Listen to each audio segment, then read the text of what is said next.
Oi pessoal, tudo bem? Eu sou a Prof. Samira e você está no Sobre Leituras e Livros. Seja bem-vindo a este canal e muito bem-vindo a esta resenha que eu tenho para apresentar para vocês hoje. A resenha tem por título Lições de Pesca, Lições de Vida. Tenho certeza que vocês já começaram a cogitar quais seriam os textos que poderiam se encaixar nesse título, certo? Bom, para dar algumas outras dicas para vocês, eu vou falar um pouquinho desse autor, vou falar um pouco da obra e vou falar, claro, da minha experiência de leitura com esse texto. Vamos lá? Pois bem, então, esse autor, ele não foi simplesmente um escritor talentoso e reconhecido no seu tempo, durante o século XX. Ele foi também um homem muito sensível, muito bonito, muito belo, uma figura bastante intrigante, né, da literatura ocidental, em especial da literatura americana.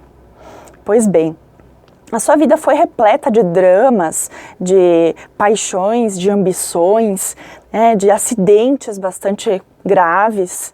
Só para contar para vocês dois pequenos fatos, ele foi casado pelo menos 3 vezes e ele casou 2 vezes com a mesma esposa, com a mesma mulher.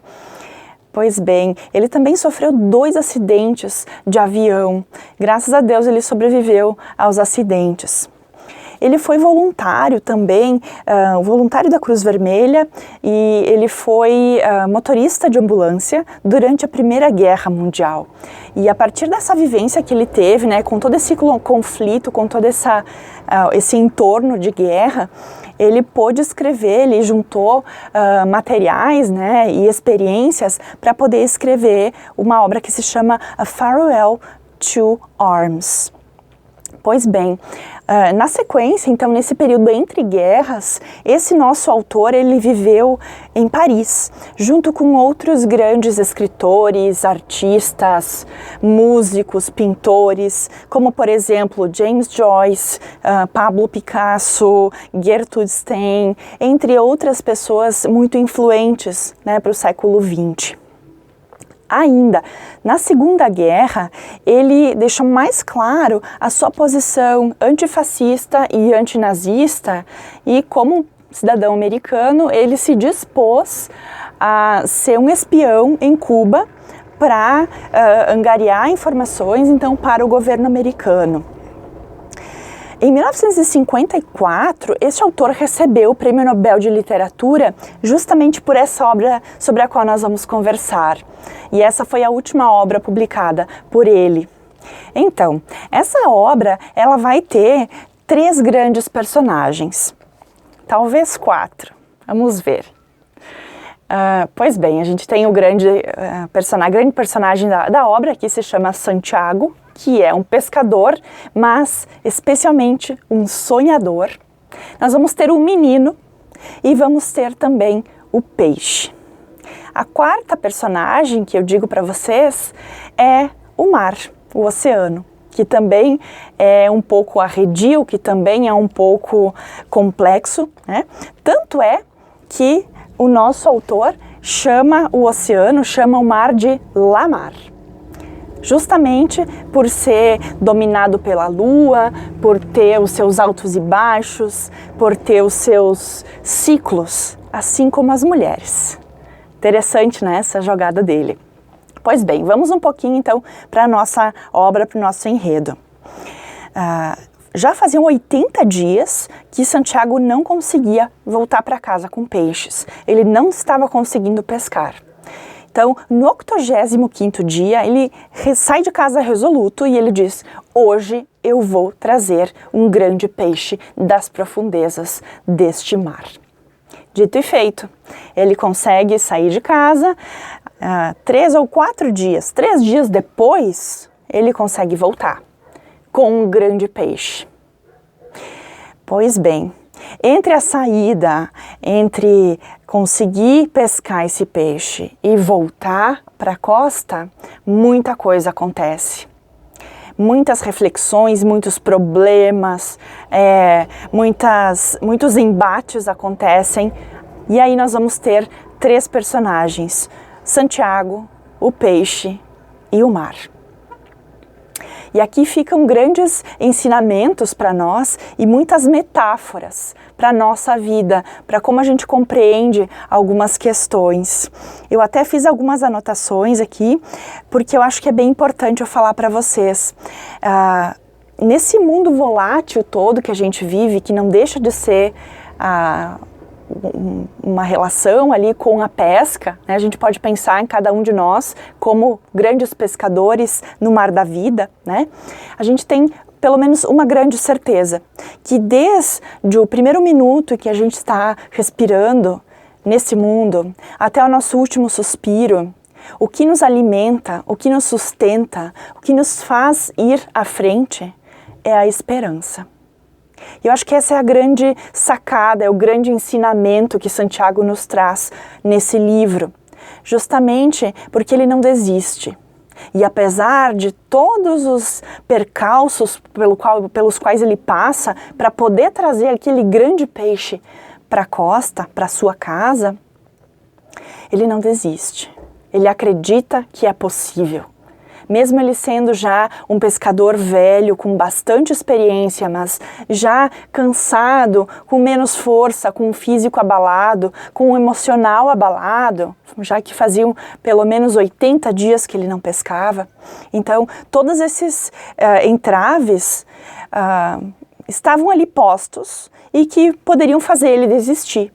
Mas não, ele sempre foi muito esperançoso e ele sabia que ia conseguir. Então, essa mensagem de esperança e de um mundo melhor, de uma vida possível, fica ao final da leitura desse livro.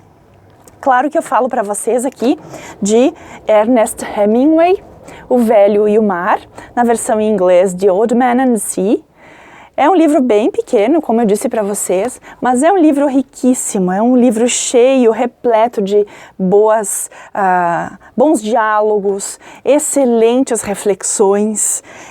Me parece assim que, apesar dele ter essa camada inicial, né, vamos dizer assim, uma superfície banhada por todos os requisitos da pesca, né, por todos os critérios que um pescador teria, né, na sua prática, ao fundo, né, nessa profundeza azul do mar, a gente consegue ver ali toda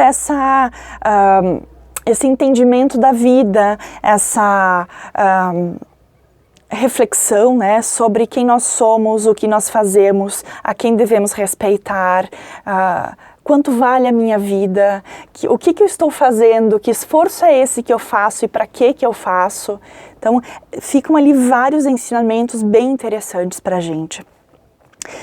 O ritmo dessa leitura também é bem legal, porque ela mistura um pouco assim dessa calmaria que o horizonte, né, nos traz, na medida em que a gente está navegando em mar aberto, ao mesmo tempo que a gente tem uma certa agonia, uma certa angústia, né, porque o tempo vai passando e ele não consegue encontrar o peixe, e o peixe fica enrolando ele e fica rodeando o barco, e por fim, a gente tem os momentos de frenesi, aqueles momentos tensos, né, dos embates entre o pescador e o peixe.